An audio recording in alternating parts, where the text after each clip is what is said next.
السلام علیکم ورحمۃ اللہ وبرکاتہ۔ نحمدہ ونصلی ونسلم علی رسولہ الکریم، اما بعد فاعوذ باللہ من الشیطان الرجیم، بسم اللہ الرحمن الرحیم۔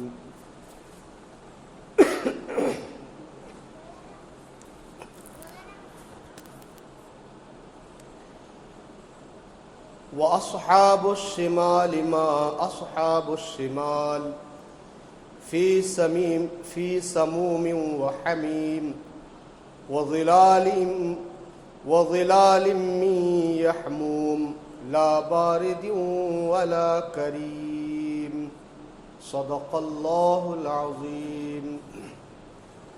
آئے ہم آپ سب مل کر اپنے اور ساری کائنات کے مرکز عقیدت ہم سب کے آقا مولا حضور تاجدار مدینہ، سرور قلب و سینہ، سیاح لا مکان، فخر دو جہاں، سرور عالم نور مجسم، فخر آدم و بنی آدم، جناب احمد مجتبی محمد مصطفیٰ ارواحنا فداہ صلی اللہ تعالی علیہ وسلم کی بارگاہ بے کس پناہ میں انتہائی عقیدت و محبت و احترام کے ساتھ درود و سلام کا ہدیہ پیش کر لیں۔ اللہم صلی علی سیدنا حبیبنا شفیعنا مولانا محمد وعلی آل سیدنا مولانا محمد بارک وسلم، صلاۃ و سلام علیک یا رسول اللہ۔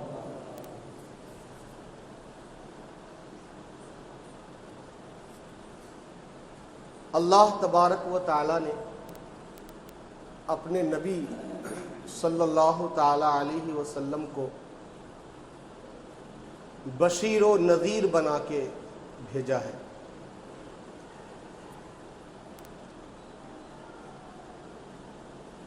بشیر کا معنی ہے خوشخبری دینے والا، اور نذیر کا معنی ہے ڈرانے والا۔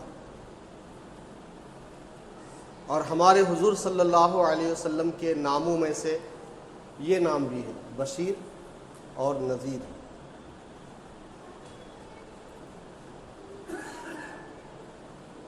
یہاں پہ بات ذہن میں آئی ابھی، کچھ لوگ، بہت سے لوگوں کا نام نذیر احمد ہے کہ نہیں؟ نذیر احمد، نذیر بھائی۔ تو کچھ لوگ جو اس کو نذیر زوئے سے لکھتے ہیں، نون زوئے یا را، نذیر۔ نذیر کا معنی ہوتا ہے مثل، مانند، طرح۔ تو نذیر احمد کا معنی ہوا احمد کی طرح، سمجھ آپ؟ نذیر زوئے سے اگر نذیر ہو، جو لوگ لکھتے ہیں زوئے سے، تو اس کا معنی ہوا احمد۔ ہمارے حضور کے دو نام ہیں نا، اصلی نام، ذاتی نام دو ہے، محمد اور احمد۔ تو اب اگر نذیر احمد آپ زوئے سے کر لکھیں گے تو اس کا مطلب ہوا احمد صلی اللہ علیہ وسلم کی طرح۔ نعوذ باللہ، کوئی حضور کی طرح ہو سکتا ہے؟ ہو سکتا ہے؟ نہیں ہو سکتا۔ احمد صلی اللہ علیہ وسلم کی مثل، احمد صلی اللہ علیہ وسلم کی مانند، سیم ٹو احمد،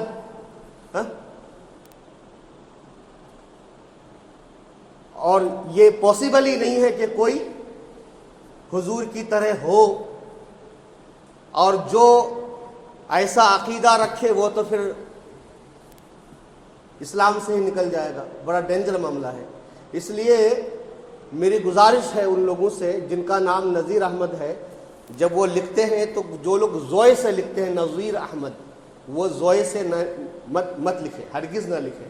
میں جب بھی لکھتا ہوں آپ دیکھیں گے میں نذیر احمد لکھتا ہوں زال سے، ٹھیک ہے؟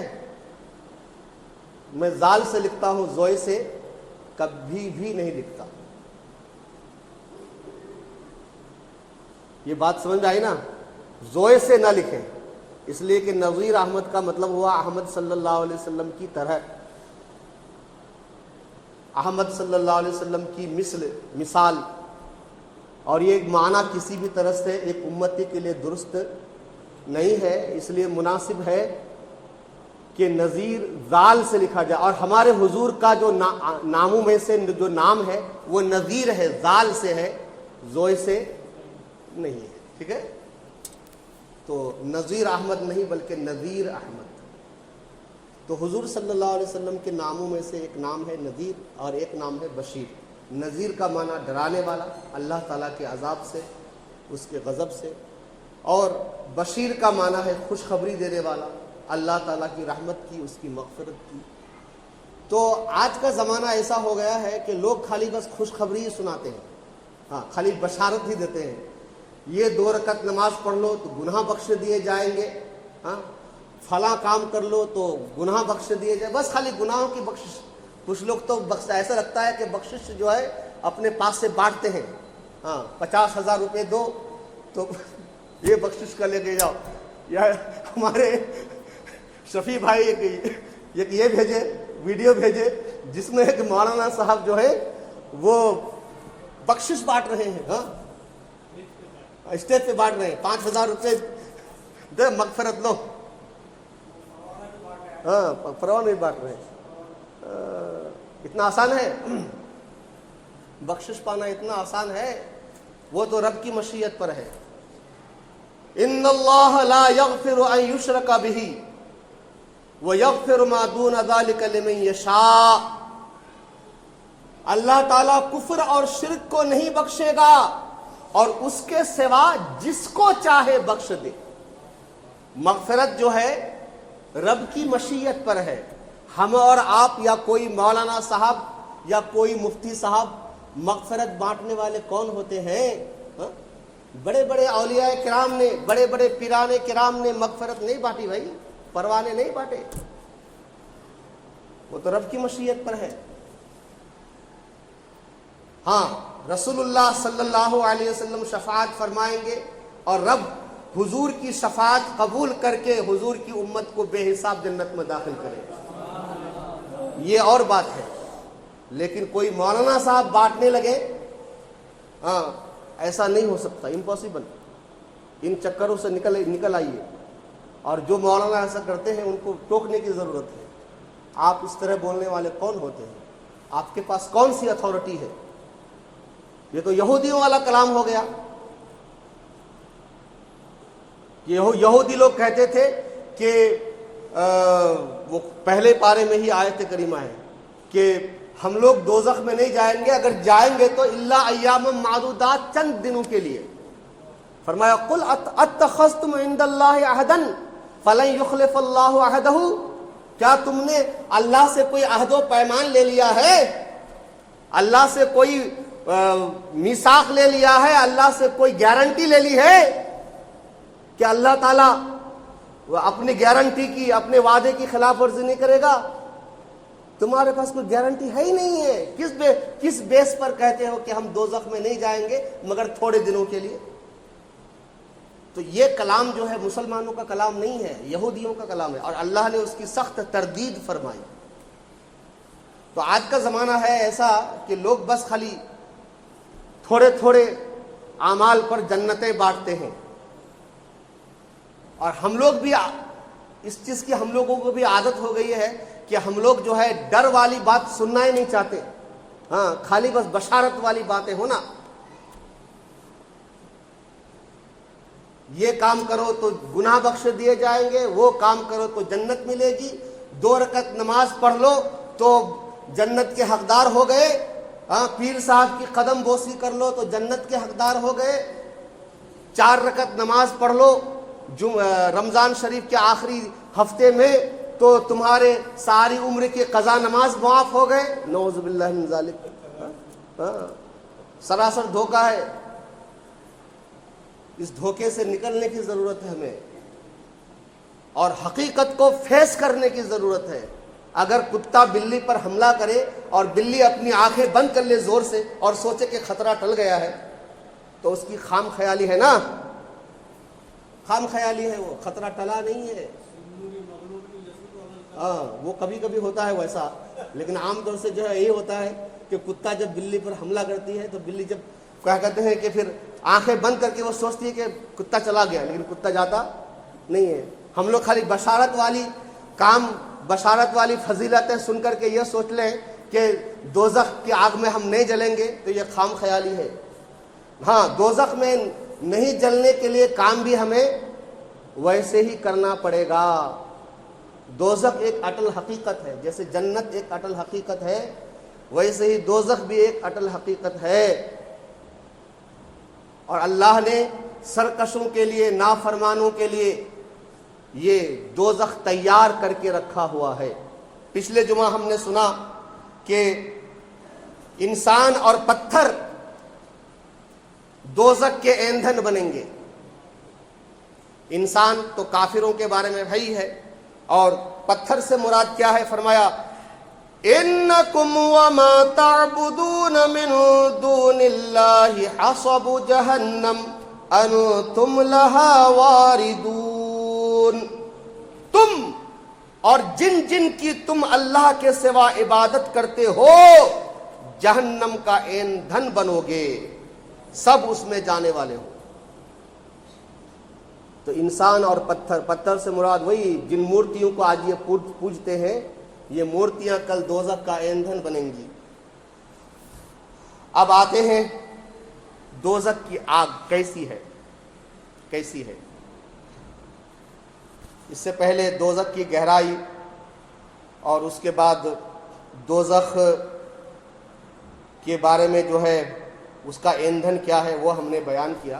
اب دیکھتے ہیں کہ دوزخ کی آگ کیسی ہوگی۔ فرماتے ہیں جہنم کی آگ انتہائی سخت گرم ہوگی، اس کے شعلے کی ایک چنگاری بہت بڑے محل کے برابر ہوگی۔ چنگاری وہ چنگاری جو اٹھتی جب آگ جلاتے چنگاری اٹھتی ہے نا، لکڑی کی آگ میں چھوٹی چھوٹی چنگاری، تو بہت بڑے محل، جی کیا نام ہے مکیش امبانی کے محل کا؟ انٹالیا نا کیا کی نام ہے؟ تو ہاں تو بہت بڑے محل کی طرح ایک چنگاری ہوگی، اور ان چنگاریوں کے ٹکڑے زرد یا سیاہ اونٹوں کی برابر ہوں گے۔ یہ سورۃ المرسلات میں اللہ تعالیٰ نے فرمایا۔ اور جہنم کی آگ کا تذکرہ کرتے ہوئے اللہ تعالیٰ فرماتا ہے وَأَصْحَابُ الشِّمَالِ مَا أَصْحَابُ الشِّمَالِ فِي سَمُومٍ وَحَمِيمٍ وَظِلٍّ مِّن يَحْمُومٍ لَا بَارِدٍ وَلَا كَرِيمٍ۔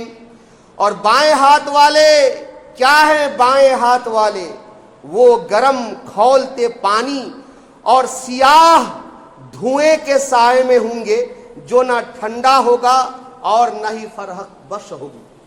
کبھی ٹھنڈا، دوزخ کی آگ کبھی ٹھنڈی نہیں ہوگی۔ اور قرآن فرماتا ہے وَأَمَّا مَنْ خَفَّتْ مَوَازِينُهُ فَأُمُّهُ هَاوِيَةٌ وَمَا أَدْرَاكَ مَا هِيَهْ نَارٌ حَامِيَةٌ۔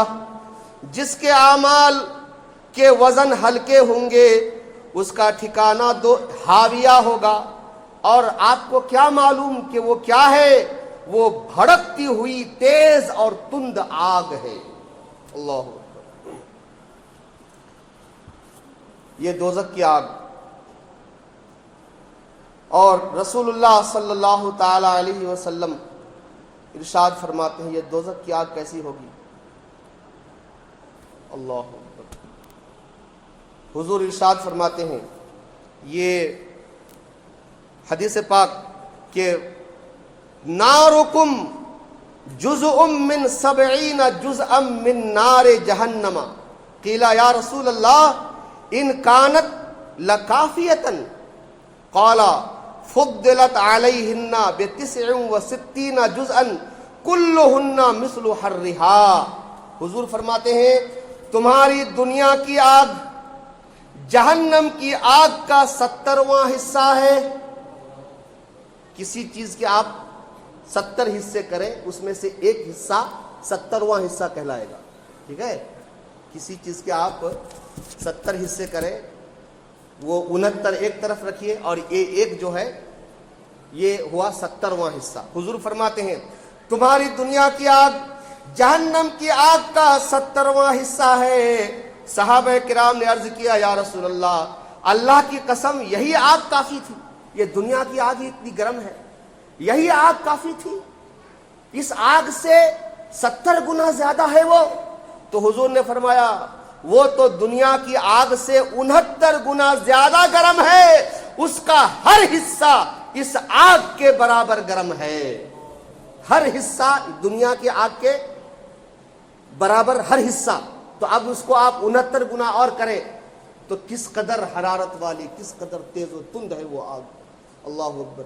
کبھی اندازہ لگانا چاہیں تو ایک موم بتی جلا لیں، موم بتی کے اوپر تھوڑی دیر کے لیے اپنی انگلی رکھ کر کے دیکھیں کیسا لگے گا۔ میں نظر کروں جان و جگر کیسا لگے گا، ہاں کیسا لگے گا۔ ایک بزرگ بڑے عابد و زاہد تھے، بڑے عابد و زاہد تھے، اپنی خانقاہ میں رہتے تھے۔ اتفاق سے شہر کے ایک آدمی کو کہیں جانا تھا، اس کے اور کوئی گھر والے نہیں تھے، ایک بیٹی تھی۔ اس نے سوچا کہ بیٹی کو میں کس کے پاس چھوڑ کے جاؤں، میرا کوئی عزیز نہیں ہے، کوئی محرم نہیں ہے اس میری بچی کا،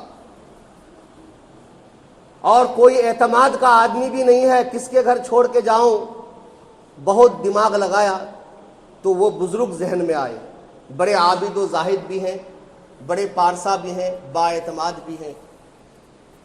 وہ اپنی بچی کو لے کر کے گئے عابد و زاہد بزرگ کے پاس، کہا حضرت مجھے ایک سفر پہ جانا بہت ضروری ہو گیا ہے، ناگزیر ہے، کوئی چارہ ہی نہیں، جانا ہی پڑے گا۔ اب میں اپنی بچی کو کہاں چھوڑ کے جاؤں، مجھے سمجھ میں نہیں آ رہا ہے، مجھے آپ کے علاوہ کوئی با اعتماد آدمی نظر نہیں آتا، آپ اپنی خانقاہ میں رکھ لیں میری بچی کو، جہاں آپ کے خانقاہ سے ہزاروں لوگ کھاتے پیتے ہیں، میری بچی بھی کھا پی کر کے کچھ دن گزارا کر لے گی۔ بزرگ نے اس کی حالت دیکھی، سچی مجبوری دیکھی، فرمایا ٹھیک ہے رکھ دو۔ وہ صاحب اپنی بچی کو خانقاہ میں چھوڑ کے چلے گئے۔ اب ایک دن گزرے، 2 دن گزرے، بہرحال ایک دن جو ہے شیطان نے اس بچی کے دل میں غلط وسوسے ڈالے اور وہ بچی جو ہے پہنچ گئی بزرگ کے حجرے میں۔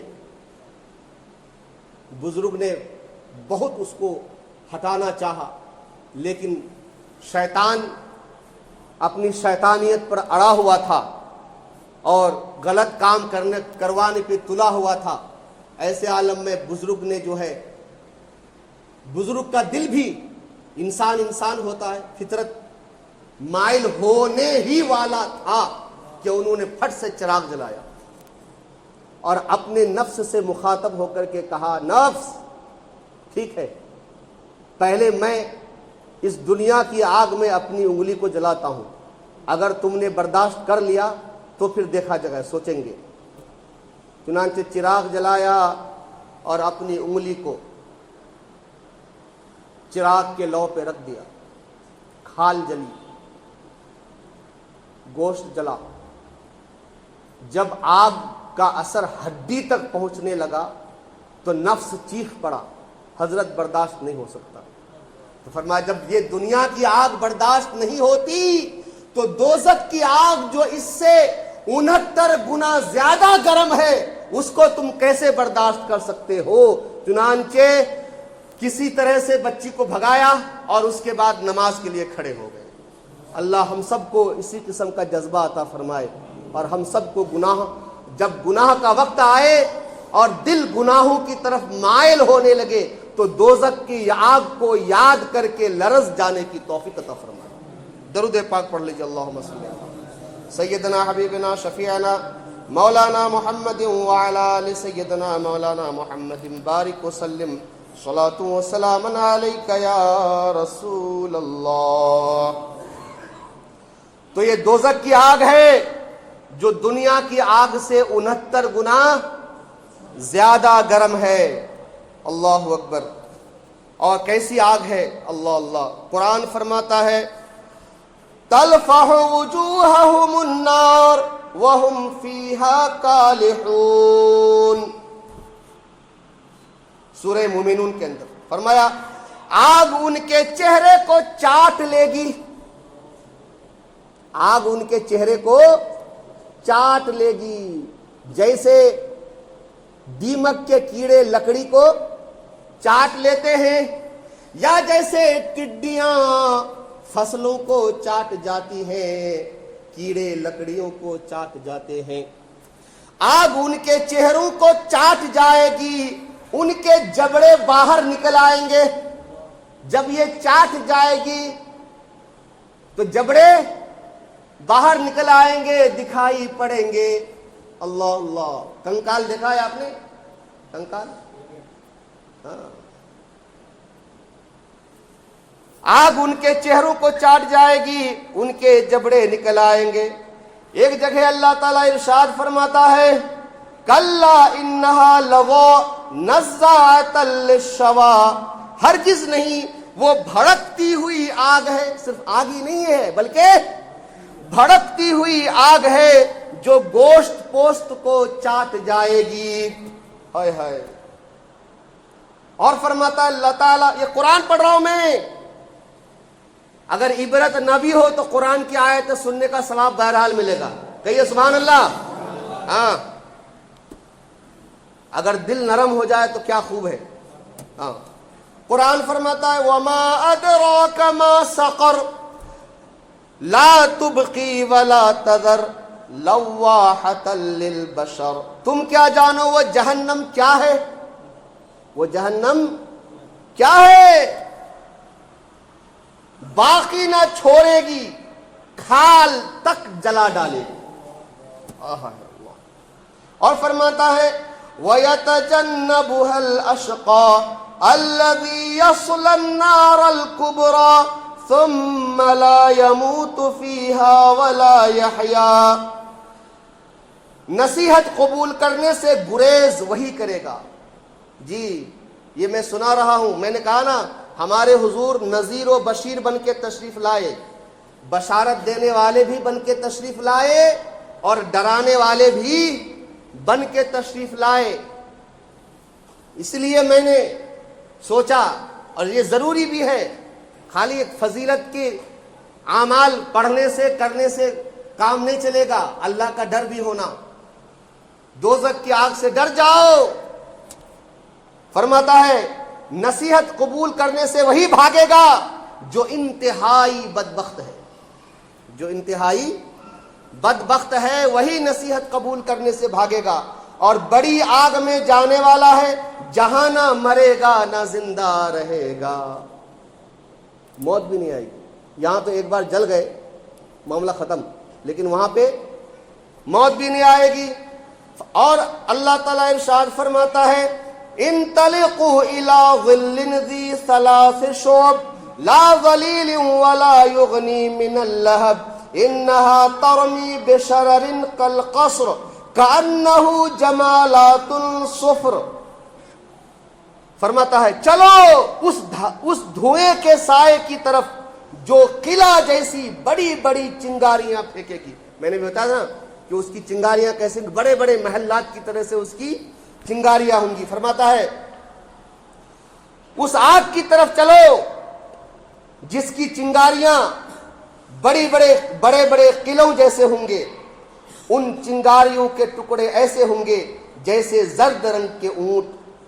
اچھا حضرت بہت دن ہو گئے دوزخ کو بھڑکائے ہوئے، اب تو اس کی آگ تو بجھ گئی ہوگی، اب تو اس کی آگ بجھ گئی ہوگی۔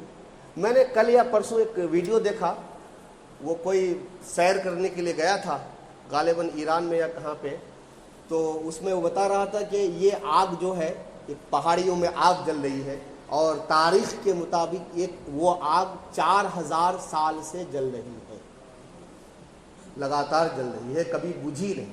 تو میرے ذہن میں ایک بات آئی کہ جب دنیا کی یہ آگ ہے کہ 4000 سال ہو گئے ہیں لیکن اب تک بجھی نہیں ہے، تو دوزخ کی آگ جس کو اللہ نے بھڑکائی ہے وہ 400 کیا 4 ارب کیا 4 خرب کیا ہزاروں بلین برس سے بھی اگر جلے تو کوئی اچنبھے والی بات نہیں ہے. رب قادر ہے اس بات پر کہ دوزخ کی آگ کو کبھی نہ بجھنے دے. قرآن فرماتا ہے فَأَنذَرْتُكُمْ نَارًا تَلَظَّىٰ، پس میں نے تمہیں بھڑکتی ہوئی آگ سے خبردار کر دیا ہے. تَصْلَىٰ نَارًا حَامِيَةً، کافر بھڑکتی ہوئی آگ میں داخل ہوں گے. اور فرمایا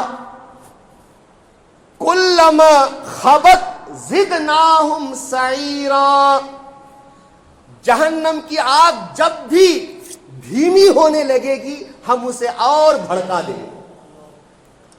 اگر دھیمی ہونے لگے گی، بجھنے کی بات دور کی بات ہے، دھیمی بھی ہونے لگے گی. ہم لوگ آگ جلاتے ہیں تو لکڑیاں ڈالتے رہنا پڑتا ہے، تھوڑی لکڑی ڈالنا کم کیے تو آگ دھیمی ہو جاتی ہے. قرآن فرماتا ہے جب بھی دوزخ کی آگ دھیمی ہونے لگے گی ہم اسے اور بھڑکا دیں گے. اللہ اکبر. فرماتا ہے اس آگ کی کیفیت کیا ہوگی. سورہ حمزہ کَلَّا لَيُنبَذَنَّ فِي الْحُطَمَةِ وَمَا أَدْرَاكَ مَا الْحُطَمَةُ نَارُ اللَّهِ الْمُوقَدَةُ الَّتِي تَطَّلِعُ عَلَى الْأَفْئِدَةِ إِنَّهَا عَلَيْهِمْ مُؤْصَدَةٌ فِي عَمَدٍ مُمَدَّدَةٍ. فرماتا ہرگز نہیں بلکہ حرام مال اکٹھا کرنے والا شخص چکنا چور کر دینے والی آگ میں پھینک دیا جائے گا. وہ آگ کیسی ہوگی؟ انسان کو چکنا چور کر دے گی. تم کیا جانو وہ چکنا چور کر دینے والی جگہ کیا ہے؟ اللہ کی آگ ہے، خوب بھڑکائی ہوئی جو دلوں پر چڑھتی چلی جائے گی. یہ دنیا کی آگ جب جسم پہ پڑتی ہے جسم کو جلاتی ہے، کھال کو جلاتی ہے، گوشت کو جلاتی ہے، لیکن دوزخ کی آگ سیدھا دل کو جلائے گی. دوزخ کی آگ سیدھا دل کو جلائے گی. اللہ اکبر اللہ اکبر اللہ اکبر. مجرموں کو بڑے بڑے ستونوں سے باندھ کر اوپر سے بند کر دی جائے گی. ایک تو آگ ہی آگ، اس آگ کے اندر کھمبے، اس کھمبے میں بھی باندھ دیا جائے گا، ہل ڈول بھی نہیں کر سکے گا. یہ دوزخ کی آگ ہے. اور قرآن اور حضور اکرم صلی اللہ تعالی علیہ وسلم فرماتے ہیں کہ عن سمرہ قال النبی صلی اللہ علیہ وسلم رأیت اللیلۃ رجلین اتیانی قال الذی یوقد النار مالک خازن النار وانا جبرائیل وہذا میکائیل. رواہ البخاری. فرماتے ہیں حضرت سمرہ بن جندب رضی اللہ تعالیٰ عنہ فرماتے ہیں کہ رسول اللہ صلی اللہ علیہ وسلم نے ارشاد فرمایا میں نے آج رات خواب دیکھا ہے جس میں 2 شخص میرے پاس آئے اور وہ دونوں نے کہا کہ یہ جو آگ بھڑکا رہا ہے نا یہ جہنم کا داروغہ ہے اور میں جبرائیل ہوں اور یہ میکائیل ہے. یعنی بتانا یہ ہے کہ جہنم کے جو داروغہ ہیں وہ ہر وقت دوزخ کی آگ کو بھڑکاتے رہتے ہیں. حضور اکرم صلی اللہ علیہ وسلم فرماتے ہیں عن ابی ہریرہ قال رسول اللہ صلی اللہ علیہ وسلم انی ارى ما لا ترون واسمع ما لا تسمعون ان السماء اطت وحق لها ان تئت ما فيها موضع 4 اصابع الا وملك واضع جبهته ساجدا لله والله لو تعلمون ما اعلم لا ضحكتم قليلا ولا بكيتم كثيرا وما تلذذتم بالنساء على الفرشات ولا خرجتم الى السعودات تجارون الى الله. رواہ ابن ماجہ کی حدیث پاک. حضرت ابو ذر غفاری رضی اللہ تعالیٰ عنہ فرماتے ہیں کہ رسول اللہ صلی اللہ علیہ وسلم نے ارشاد فرمایا میں وہ چیزیں دیکھتا ہوں جو تم نہیں دیکھتے. سبحان اللہ. انی ارا ما لا ترونا، میں وہ چیزیں دیکھتا ہوں جو تم نہیں دیکھتے.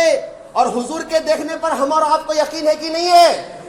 ہم نے بہت سی چیزیں نہیں دیکھی ہے. جنت دیکھی ہے, ہم نے دوزخ دیکھا ہے, ہم نے میزان دیکھا ہے, ہم نے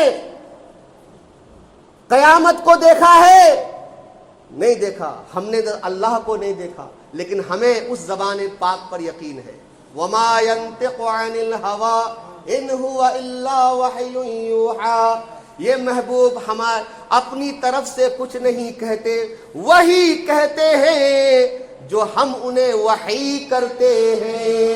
وہ زبان جس کو سب کن کی کنجی کہے, اس کی نافذ حکومت پہ لاکھوں سلام. اور وہ دہن جس کی ہر بات وحی خدا, چشمہ علم و حکمت پہ لاکھوں سلام. ہم نے کسی چیز کو نہیں دیکھا, بس ایک پیارے سے مکھرے والے کی زبان پر اعتبار کر لیا ہے, اور اسی اعتبار کا نام تو ایمان ہے. یؤمنون بالغیب, مومن وہ ہے جو غیب پر ایمان لاتے ہیں. اللہ کے رسول فرماتے ہیں, میں وہ دیکھتا ہوں جو تم نہیں دیکھتے, اور جو سنتا ہوں وہ تم نہیں سنتے. دور و نزدیک کے سننے والے وہ کانے لالے کرامت پہ لاکھوں سلام. اور ہم یہاں سے پکارے وہاں وہ سنے, مصطفیٰ کی سماعت پہ لاکھوں سلام. میں وہ سنتا ہوں جو تم نہیں سنتے. بے شک آسمان چرچرا رہا ہے. کبھی ہم نے سنا آسمان کی چرچراہٹ؟ کبھی ہم نے سنی؟ لیکن حضور سنتے ہیں. ارے آسمان, پہلا آسمان زمین سے 500 برس, پھر پہلے سے دوسرا 500 برس, پھر دوسرے سے تیسرا 500 برس, تیسرے سے چوتھا 500 برس, 500 سے پانچویں سے چھٹا 500 برس, چھٹے سے ساتواں 500 برس. حضور 3500 برس کے فاصلے پر سے آسمان کی چرچراہٹ سنتے ہیں. تو کیا ہبلی میں ہم غلام حضور کو پکارے تو کیا مدینے میں نہیں سنیں گے؟ یقیناً سنیں گے. ارے ان وہابیوں کی عقل پتہ نہیں کہاں چلی گئی ہے, کہاں چلی گئی ہے. کہتے اس لیے کہتے, علامہ مشتاق احمد نظام علی رحمہ فرمایا کرتے تھے, دیوبندی بولتے تو ہیں لیکن سمجھتے نہیں. ہاں اگر سمجھتے ہوتے, ابن ماجہ شریف ان کے یہاں بھی پڑھائی جاتی ہوگی, یہ حدیث بھی پڑھتے ہوں گے, لیکن بھئی جب خدا جب دین لیتا ہے تو عقلیں چھین لیتا ہے. جی ہاں, حضور فرماتے ہیں میں وہ سنتا ہوں جو تم نہیں سنتے. بے شک آسمان چرچرا رہا ہے, اور اسے چرچرانا ہی چاہیے. کیوں؟ کیونکہ اس میں کہیں بھی ایک بالشت بھر جگہ ایسی نہیں ہے جہاں کسی فرشتے کا سر سجدے میں نہ ہو. اللہ اکبر. اور میں پھر نہیں جاؤں گا اس میں. وہ کائنات کتنی بڑی ہے اور آسمان کتنا بڑا ہے, آپ بلا جب میرا ٹائم یہ ہوگا آپ یوٹیوب میں تھوڑا خالی کائنات کتنی بڑی ہے یہ بول کر کے سرچ کر لیجئے, پورا ویڈیو آ جائے گا آپ کے سامنے. ہاں, آسمان میں ایک بالش جگہ بھی ایسی نہیں ہے جہاں پہ کسی فرشتے کا سر نہ ہو. ہر جگہ فرشتے سجدے میں سر رکھے ہوئے. سبحان اللہ. انسان بڑے فخر سے کہتا ہے انسان اشرف المخلوقات ہے. اشرف المخلوقات کا ڈنکا خوب ڈھنڈورا خوب پیٹتے ہیں, ہاں, لیکن فرشتوں کی طرح کبھی سجدہ کرنے کی توفیق ہوئی؟ ہاں, کیے سجدہ؟ نماز کے لیے آتے ہیں, نماز کے لیے آنے کی فرصت نہیں, اور ڈھنڈورا پیٹتے ہیں ہم فرشتوں کی طرح. قرآن فرماتا ہے وَاسْجُدْ وَاقْتَرِبْ, سجدہ کرو اور رب سے قریب ہو جاؤ. رب کی قربت کا واحد ذریعہ سجدہ ہے. سجدہ ہے, سجدہ ہے، لیکن اس سجدے سے ہی محروم ہے۔ حضور فرماتے ہیں اگر ان منافقوں کو معلوم ہو جائے کہ عشاء اور فجر میں کیا ہے، عشاء اور فجر کی نماز میں کیا ہے، کیا ثواب ہے، کیا اللہ کی رضامندی ہے، کیا برکت ہے، تو اپنے چتڑوں کے بل گھسیٹتے ہوئے مسجد کو آتے۔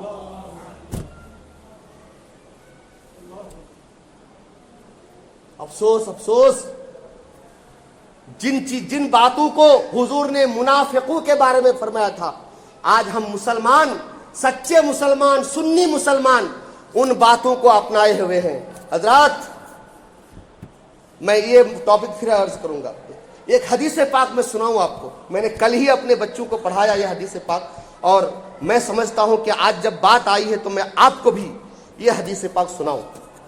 بخاری شریف کی حدیث پاک ہے، درود پاک پڑھ لیجیے۔ اللہم صلی علی سیدنا حبیبنا شفیعنا مولانا محمد وعلی آل سیدنا مولانا محمد بارک وسلم، صلاۃ و سلام علیک یا رسول اللہ صلی اللہ تعالی علیہ وسلم۔ رسول اکرم صلی اللہ تعالی علیہ وسلم نے ارشاد فرمایا کہ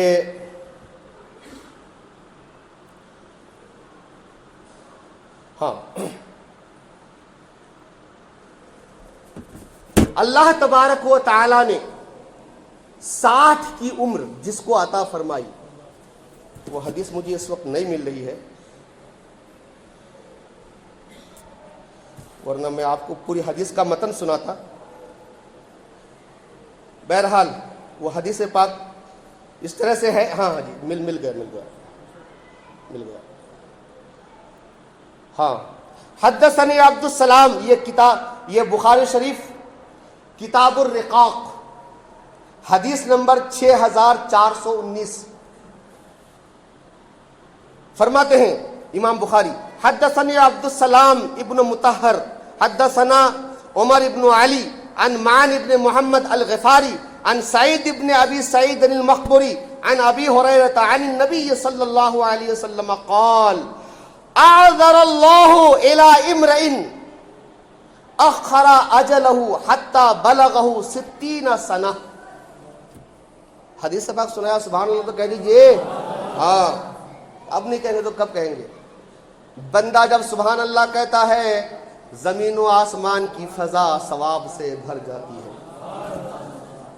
امام بخاری فرماتے ہیں ہم سے حدیث بیان کی عبد السلام بن مطہر نے، ہم سے حدیث بیان کی عمر بن علی نے، ہم سے حدیث بیان کی معن نے، وہ حضرت سعید بن ابو سعید مقبری سے راوی، وہ حضرت ابو ہریرہ رضی اللہ تعالیٰ عنہ سے روایت کرتے ہیں کہ نبی اکرم صلی اللہ علیہ وسلم نے ارشاد فرمایا اللہ تعالیٰ نے اس آدمی کا عذر زائل کر دیا، اس آدمی کا عذر ختم کر دیا جس کی موت کو مؤخر کیا یہاں تک کہ اسے 60 سال کی عمر تک پہنچا دیا۔ مطلب کیا ہے اس حدیث کا؟ جب بندے کی عمر 60 سال ہو گئی نا، اب اس کے پاس کوئی بھی عذر باقی نہیں رہا۔ مولا مجھے ٹائم نہیں ملا تھا، بال بچے تھے، کاروبار تھا، یہ نوکری تھی، ڈیوٹی پہ جانا تھا۔ 60 سال کی عمر جب ہو گئی، اللہ نے سارے عذر اس کے ختم کر دیے۔ اب عذر پیش کرنے کے لیے کچھ بھی باقی، میں اپنے بزرگوں سے بڑی معافی طلب کرتے ہوئے عرض کرتا ہوں، جن حضرات کی عمر 60 سال ہو چکی ہے یا 60 سال کراس کر چکے ہیں، اب کس بات کی غفلت ہے؟ اب کس بات کی غفلت ہے؟ اب کیوں دنیا داری میں پھنسے ہوئے ہو؟ اب تمہیں نماز پڑھنے کے لیے کائی کو ٹائم نہیں ملتا ہے؟ اب تمہیں داڑھی رکھنے سے کیا چیز مانے ہے؟ کیا چیز، کون سی چیز داڑھی رکھنے سے روک رہی ہے اب اس 60 سال کی عمر میں؟ اور جو رکھے ہیں انہیں ایک مٹھی رکھنے سے کون روکے ہوئے ہے؟ کچھ لوگ خالی نام کے لیے بس وہ ہاں خشخشی سے بھی تھوڑا اور نیچے ہو گیا آج کل. اب تھوڑا خشخشی بھی ہوتی تھی پہلے, اب اس سے بھی. اب 60 سال کی عمر میں کسی کو ٹارگٹ نہیں کر رہا ہوں, ہرگز نہیں, لا حول ولا قوت الا باللہ. میں واللہ باللہ تاللہ قسم کھاتا ہوں, میں کسی کو ٹارگٹ نہیں کر رہا ہوں. یہ میرے دل کی جلن ہے, یہ میرے دل کا درد ہے جو میں اپنے بزرگوں کے سامنے رکھ رہا ہوں. کائی کو 60 سال کے ہو گئے, اب آپ کے پاس کون سا عذر ہے؟ کس کو دکھانا ہے؟ داڑھی منڈا کر کے چکنا بن کے کس کو دکھانا ہے؟ اب تو کوئی عذر آپ کے پاس نہیں ہے, نہیں ہے, نہیں ہے, نہیں ہے. میرے آقا فرماتے ہیں 60 سال کی عمر تک جب بندہ پہنچ گیا اس کے سارے عذر ختم ہو گئے, سارے عذر اللہ نے زائل کر دیے.